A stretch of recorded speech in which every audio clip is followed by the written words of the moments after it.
on, guys? It's Emmanuel, first half of the S&M podcast, and we are back. You already know what it is. My boy, introduce yourself. What's popping, y'all? What is popping? It's Psalm 2, the second half of the S&M podcast. Today, we got a special treat for y'all. We got a special treat. We got a special guest on the show. Take it away. My name's Willem, and yeah. Pleasure, Willem. Pleasure. Okay, so today we're going to talk about the zoo experience, right? The safari, or kind of like that. You guys know that meme where it says the wilderness must be explored. That's definitely what we're gonna hop into. That's what we're gonna hop wilderness into must be explored. for sure. So I mean, first let's get to know Willem, right? Because it's just he's like family now. We gotta add him to the group. So how old are you and where are you from? I am 22 years old. I'm from New Berlin, Wisconsin. Okay, Wisconsin, yes, sir. So, being from Wisconsin, is it true that the cheese is actually really good out there? I actually don't like cheese. I feel like I'm one of the weird ones from Wisconsin. I'm lactose intolerant, so that doesn't help either. So it's not that you don't like cheese; it's that cheese doesn't like you. You're- That's No, Yeah, no, it's pretty more much. like his body's like, dairy. yeah, Why are you here? that's Mhm. fair. Okay, it's not like a crime to not like cheese or be allergic to cheese in Wisconsin. Like they don't have to remove you from the state or anything like that. Nope, thankfully I've survived this long, so You survived. That's good. That's good. Flying under the radar. yeah. Exactly. Just keep it a low profile. It's like being from Florida and not liking oranges. Mhm. But I thought Florida's No, that's Georgia. nope. You're right. Yeah, you're right. You're right.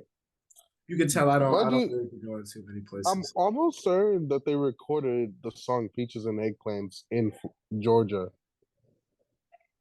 Justin Bieber does say he gets his peaches out in Georgia. Yeah. True. So then, I yeah, got my peaches out in Georgia. Yeah. you guys. So, what is your shirt? Before we hop in, I noticed your shirt. That's tough. What is that? Oh yeah, this is a Yosemite shirt straight from the local Walmart.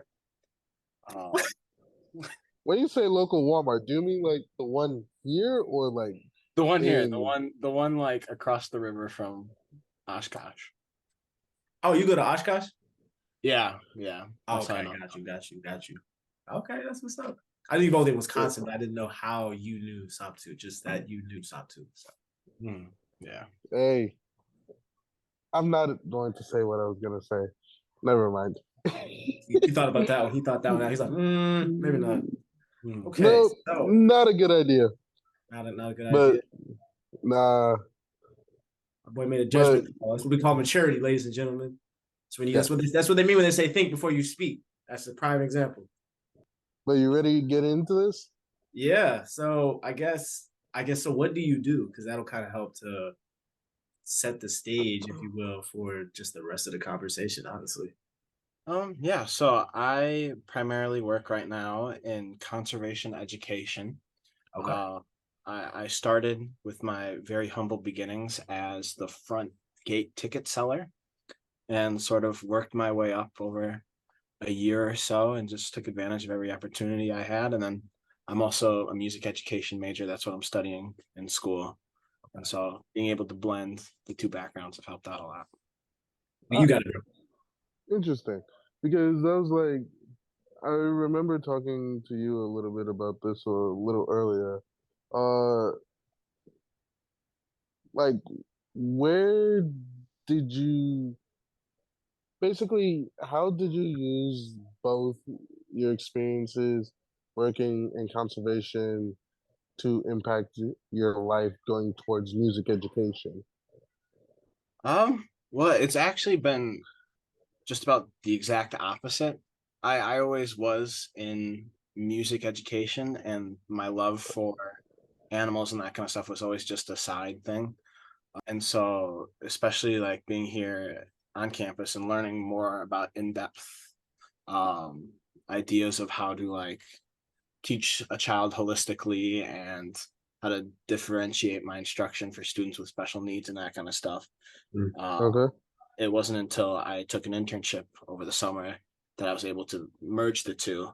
And I just found it a lot more enjoyable to teach about animals at a zoo than teach about music in a classroom.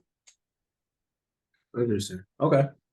So, so then here's the interesting question, right? So it's more interesting to teach about animals than it is music in a classroom, but you're majoring in music. So I guess walking towards graduation, what's the pivot thought here? Well, music education was always something I felt like I should get into, and not something that I necessarily always really wanted to get into. Okay. Because I think I might have told Samtu this at some point. I had actually a 1.9 GPA in high school, and one of the classes that I had failed was You did science not class. tell me that. Oh, You did well, not tell me that. surprise, Samtu. I was a bad student. It's not that like I didn't know stuff. I just never tried like most people do in high school. Yeah. Uh, and so I knew that going to college for science was going to be something I just could not afford. And so I picked the next best thing, which was music. And I loved it. I still do love it. I still certainly wouldn't mind being a music teacher the rest of my life. But having gone on to college, gotten my grades back up, gotten my life back together, and now I'm like, all of a sudden, this career that I only dreamed about as a kid is now actually possible and is sitting here in my lap, ready for the taking. Has Right. really inspired me to just do everything I can to get it. And so now walking across that stage is that's my pivot point of being like, okay, I'm giving I just woke up this morning and decided I'm giving myself till 2030 pursue this conservation stuff. If it doesn't work out, then maybe go back to music. But sure thing, once I Uh, cross that stage, I'm full I blown. commend that. I commend that. That's huge. So basically, if I heard you correctly, music was is kind of music kind of was a pivot in a way, but really you kind of found that in doing music, you really have a passion for animals, teaching about animals and the conservation just of wildlife in general. And then from Mhm. there, you kind of give yourself a timeline because I think we had another episode where we talked about goals, and a big thing about goals is making sure that they're time bounded, which basically means just setting a timeline for it associated with, I want to get it done in this many weeks or this many months or this many years. And you yeah. give yourself until 2030 to see where the conservation can go, and then if not, he can always bounce back to that degree in music. And I think that's really something that's honestly, it goes against a lot of what social media is talking about today, where they're saying you can escape your 9 to 5. You don't need a 9 to 5. You don't have to go to college. You can learn drop shipping. You can learn social media managing. And I'm not gonna lie, those are all great things. And there's people who have definitely seen success with that. 6, 7 figures. You see them online with the Rolls Royces, the girls, the cars, the planes, the fancy watches, the houses, etc. But honestly, having that degree, it's a safety net in a lot of ways because you could always Yeah. bounce back, right? So Yeah. music's not going anywhere. I hate if you guys thought it was going to disappear in the next 10 years. I hate to be the bearer of bad news. Music is not going anywhere. And so learning about music and music theory, it really gives you the opportunity to go a bunch of different ways with music. You can go the classical route, you can go rock, you can go country. You can even do sound producing in other forms of music, or you can go and get other degrees and certifications. So music has a really broad depth. I think a lot of people kind of knock music and they're just like, oh, it's kind of like an art form. You may not make a lot of money. But honestly, if you have a passion for it and you have a plan and a vision associated with what you want to do and where you want to go, and like I said, you give yourself that time horizon, you can do anything. I mean, that's why SoundCloud rappers like Juice World, they start on SoundCloud and they blow up, and now everybody knows and talks about them, even though they're dead. You're still seeing their music being streamed, royalties coming in. Like that's a huge form Juice World, of- Juice World, X, Pop, yeah, Vaughn, all yeah. of them. And even if you look at like movie soundtracks, there's a bunch of symphony orchestras that are playing those music soundtracks. A lot of people that are still writing music that's being composed. My brother actually does music performance at Northwestern, so just seeing him go through different theories, vocal performances associated with. So when people say do re mi fa so, yeah, there's a pattern of that. They don't just come up with those words randomly in an order. Like there's actually a science behind it, and so I think that's interesting. So I commend you for that. I commend you I for did that. want to I did want to talk a little bit more about the like conservatory, like the conservation route. What got you into like what what specifically in your past made you realize that you enjoyed being with animals or that you wanted to work with animals? Oh gosh, this is always the most loaded question you can ask anyone who wants to work with animals. I don't think Yeah. there's I don't think there's one specific instance.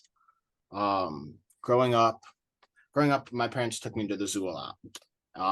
And it was my big escape after school.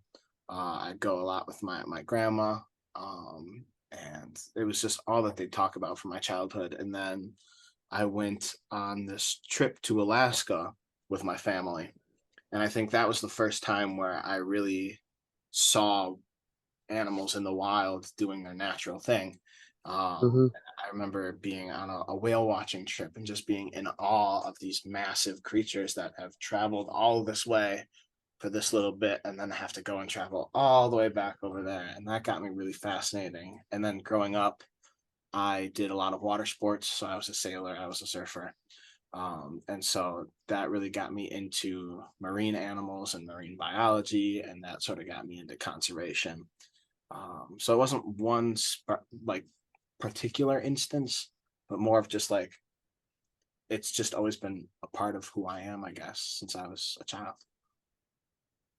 Wow. Right? I, I'm sure a lot of people could see.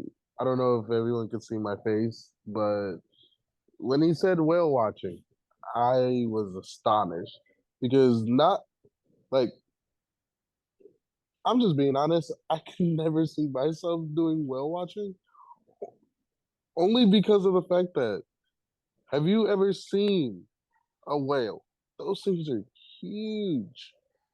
I believe a blue whale's heart weighs about as much as a car. Oh, like just their heart alone. And I'm like, yeah, no, no, no, absolutely not. That's the definition of having a big heart. What can we say? Yeah, but they're good being in the ocean, and I'm just going to watch them from like a screen, like TV, Okay, a so you're TV more of screen. a Discovery Channel Planet Earth admirer of the wild. Yeah, This is called the yeah, wild. when I was younger, I was watching Wildcats all the time.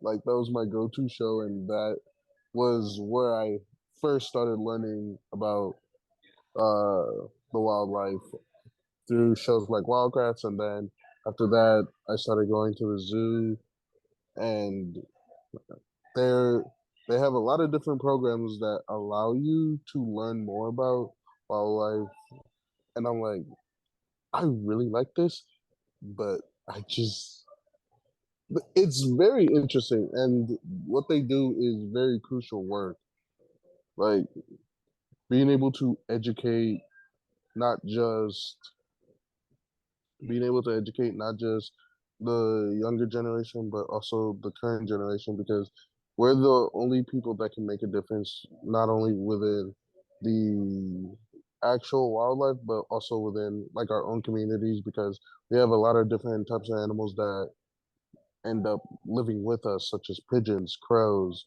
ravens, all of those kind of creatures. They're damn near our neighbors, so making everything better for all of the creatures of the earth, kind of thing.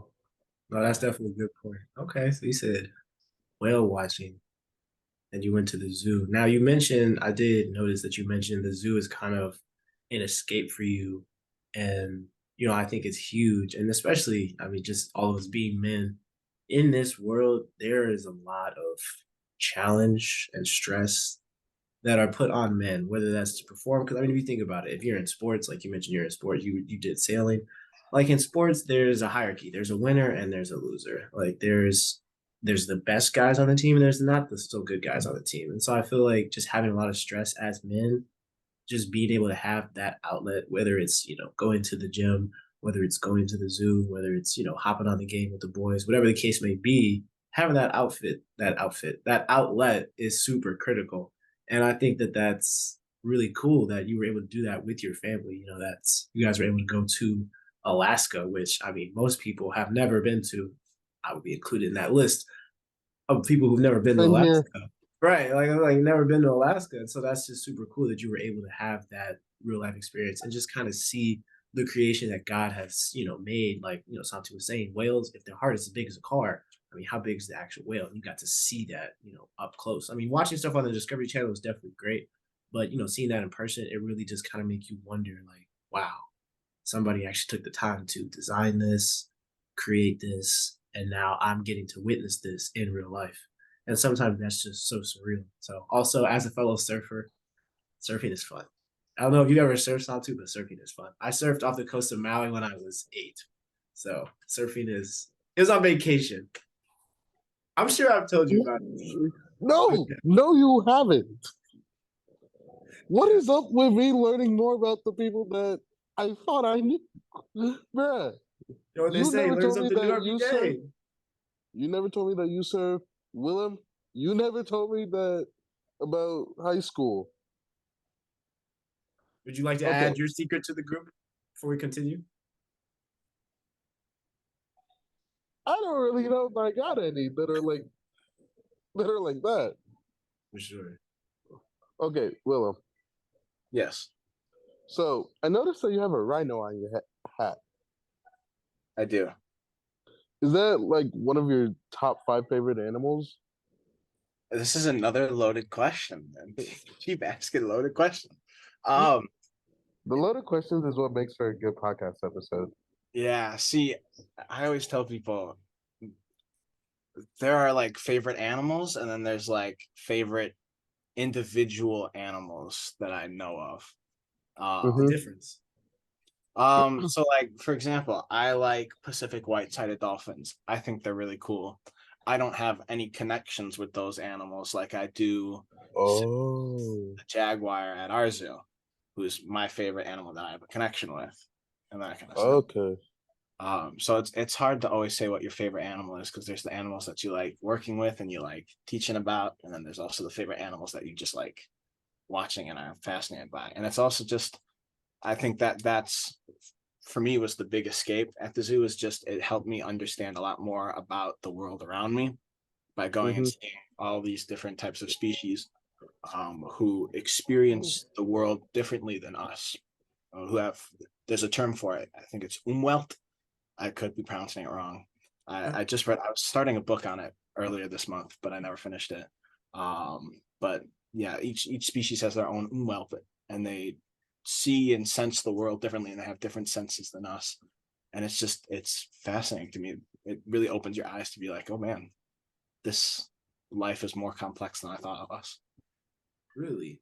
So, okay, so when you say animals have different senses than us, obviously there's the five that come to is like the sight, sound, touch, taste, and smell. So when you're saying different senses, are you talking about those senses or something totally different? So I'm talking about those senses, and I'm also talking about how those animals sense those senses. If that makes any sense. It sounds crazy, Oh, but like a fly tastes differently than we taste. Flies actually taste with their feet. They'll land on something and they'll taste it. But there's also things like hammerheads. I know we talked about this some too. Hammerheads Mhm. have their sense electromagnetism, and that's how they hunt and that kind of stuff. And so there's all these crazy things that you just don't even consider. oh, is that kind of like how I think I've seen this once. Dolphins have like an echolocation that they can use to for hunting schools of fish. Is that Yeah, dolphins use echolocation, bats use echolocation. There's so much stuff. There's so much stuff. It's unbelievable. It's Yeah. so fascinating to me. I think okay?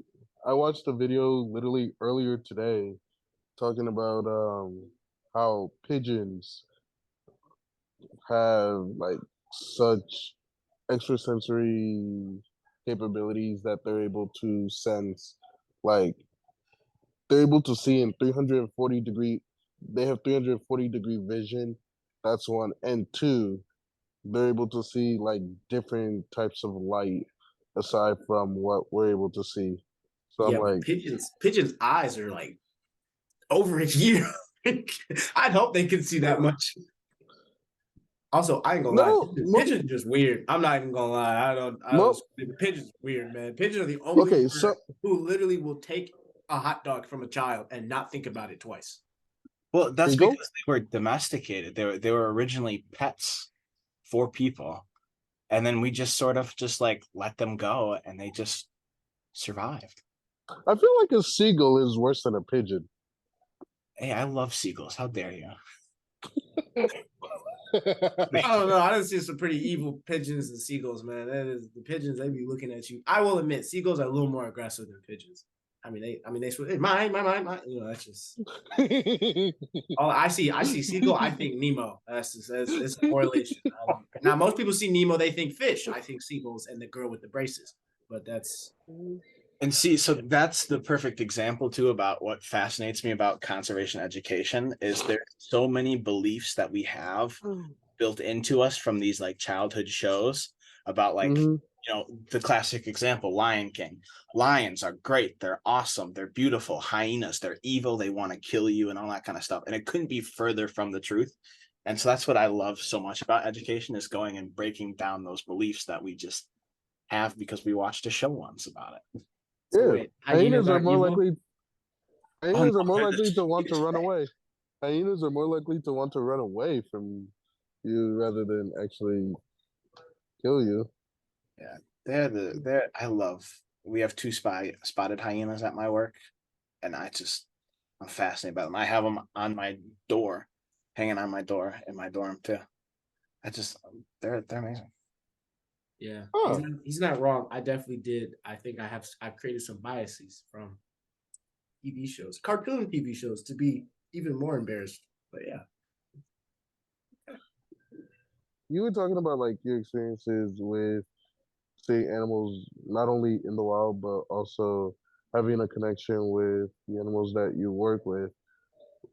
What is a connection that you did not expect to have?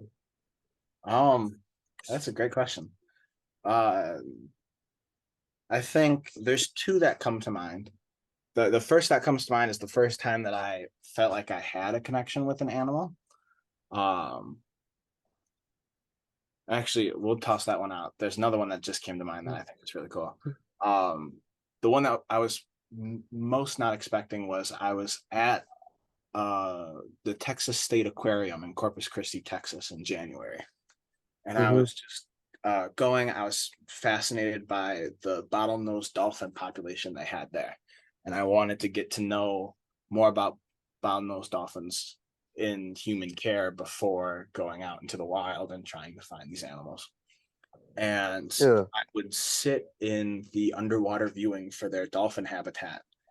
And I would have my camera with me because I'm a big photography guy. And the dolphin would like swim right up to the glass and just look at me with my camera, and it would like swim around and it would do poses and it would like do flips and stuff, and you could tell that it would like recognized who I was, saw that I was taking a picture, and I was like, I'm gonna have some fun with this guy, I'm gonna play with him a little bit. And it wasn't an animal that ever saw me before, not an animal I've ever worked with, and so to have that connection right off the bat was pretty interesting to me. But I think the more interesting one for me, the one that I was least expecting, was we have a spider monkey at our zoo. And I was teaching a class. It was 4 and 5 year olds. I was teaching 4 and 5 year olds class about rainforests. And we went to go see the spider monkey. And we had a little clue because we were trying to find out what animal was causing the ruckus and the mystery that the 4 and 5 year olds needed to solve. And side note, 4 and 5 year olds saying the word ruckus is just the most adorable thing ever. But yes, I'm sorry. I'm just imagining a 4-year-old say, it's "Ruckus." so adorable. But the clues we had, we'd hide up against the glass of their habitat. And I would just go and grab it, and the spider monkey would just look at me, being like, "What's this dude doing?" And next week I'd go grab it. He'd get a little closer, and be like, "Yo, you good?"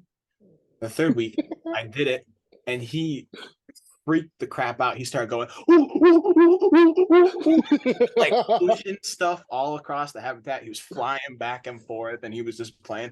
And he did that for a solid like 3 or 4 weeks, where he was just every time he saw me, he was super amped up. He'd grab his little enrichment item and he'd shove it across the floor, and he'd go slamming into the door and like come back around. And he was just a big ball of energy, and it was just so cool to see. And he'd recognize me, and that's how I have that with a lot of animals, where they'll just recognize me after enough time working there and being there. It's just cool. Man, he got that Dr. Doolittle connection. That's what that is. I wish I had that. Yeah. Like just the capability to be able to like see an animal and be able to connect with them on much more than just like the surface level of like, oh, that's an animal that is a beautiful creature, take care of it. But like being able to have a greater understanding of an animal, not just as not just seeing them as like how other people may see them as like lesser, but seeing them as like this is a beautifully made creature. This is a creature that we don't know a whole lot about. This is a creature that we want to learn more about, kind of thing. Yeah. I definitely think education has a lot to do with just discounting biases, showing us to allow us to accept different creatures. And that goes for animals and humans in a lot of ways, but we're not touching the human part today. That's a bit much. So we got about 9, 10 more minutes left. So I wanted to ask you, Willem, was there anything, I guess, in the future that you have aspirations for, whether that's to go out, on a safari, go on, how they have sometimes they'll have those 30 nights in the wilderness and they'll kind of document those, shoot your own documentary. Is there a specific animal you kind of want to go out and like almost extinct? You want to find it just to be able to say that you saw it?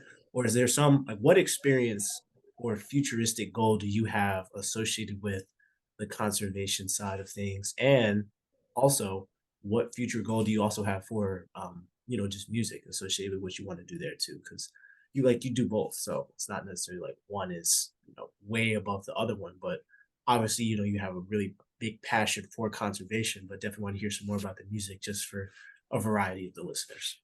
Yeah, I mean, as far as the music stuff goes, that's pretty much gone on the back burner. Just because the passion's so strong for conservation, and Hmm. the beauty of being relatively new to the field, and coming from a non-traditional background, is that I get to really carve my own pathway towards where I want to be. For sure. Because obviously the end goal is working a big job at a zoo or something, or at a conservation program facility.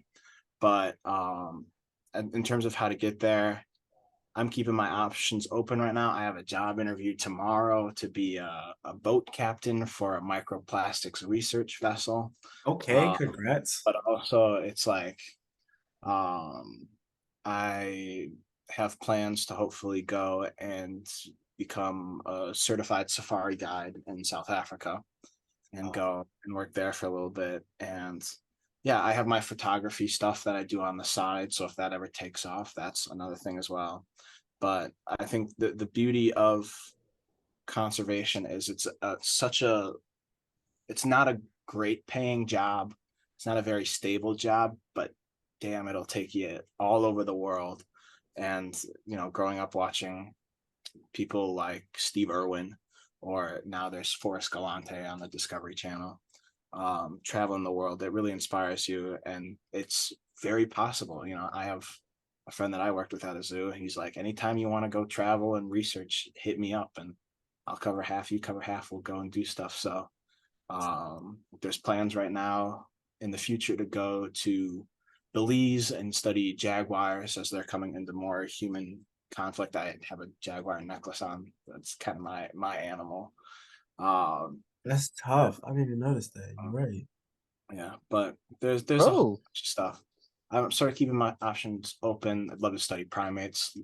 I'm not big into the marine biology stuff anymore. I'm not a big fan of water or scuba diving and that kind of stuff. Okay. For to stay on land. But right now the big thing is bats that I've been doing the past couple months. I started helped co-found a bat conservation program with one of the biology professors up here. Okay. And so We that's need just, that. you know, Get rid of these mosquitoes. I'm sorry.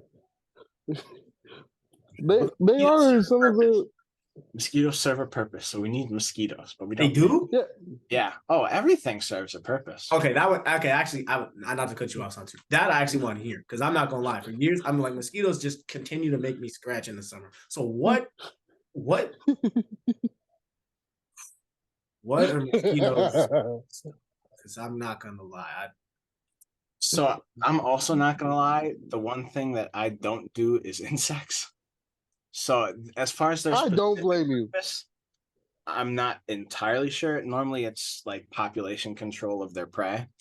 Okay. But it's also if we get rid of all the mosquitoes, there's all these animals that eat the mosquitoes as food that we then lose as well, and it would completely disrupt the entire ecosystem. If we got rid of Dragonflies, yeah, dragonflies, bats, a lot of them tend to eat mosquitoes. But like, okay, don't get rid of them, but like curb the numbers just a little bit. hmm. You don't even want I the always, numbers curved. You just want them out your backyard. Let's be yeah. real. I always tell people when they want to get Pretty rid of much. bats, I'm like, whenever they want to get rid of bats, I always tell them, I'm like, do you want more mosquitoes in your yard? No, then you should keep the bat there because that's the thing that's keeping the mosquitoes out of there. Okay. Interesting. So you have some pretty big goals coming up associated with traveling and doing some research. And it sounds like you're already putting some network connections in, job interview tomorrow. So, we'll definitely be rooting for you on that. But if there's ever a city that pops up that they rename as Gotham and they got some crime, then we'll know who Batman is. It's not Bruce Wayne, it's you. So with that being said, Willem, thank you so much for being on the show, man. Is there anything like one last statement you want to say or one myth that you want to debunk or just kind of like a parting statement you want to add before we kind of wrap up the show? Oh yeah, I guess if I had to like say one thing to people listening, it would be to just go out and experience the world around you. It's such a beautiful, fascinating thing, and it really helps you understand your part in the world. Our world is drastically changing right now, and not for the best.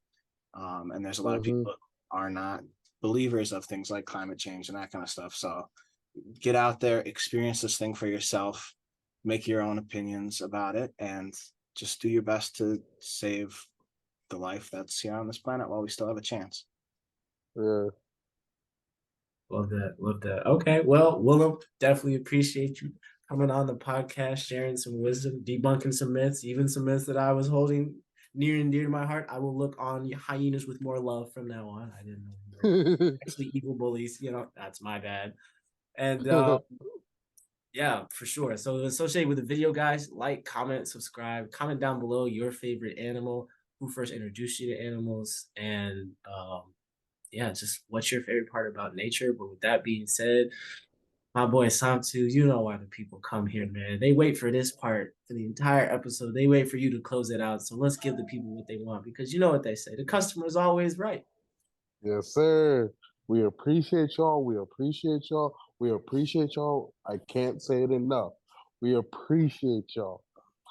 As my boy Manny said, like, comment, subscribe, especially comment below.